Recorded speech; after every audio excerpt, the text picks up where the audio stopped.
స్వామి కానరాడాలే. సబతులు ఇద్దరు పరుగున వెళ్ళి శిలారూపమే చూసెనుగా, శిలారూపమే చూసెనుగా.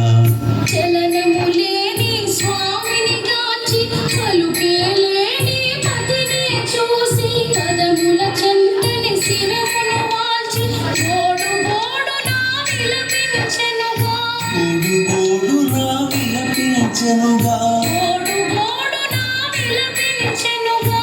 వెంకటేశుని చరితము వింటే పాపములన్నీ తొలగుబడా.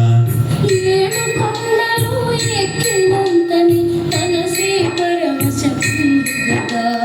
వెంకటేశుని చరితము వింటే పాపములన్నీ తొలగుగదా. ఏడు కొండలు ఎక్కినంతనే మనసే పరవశముందు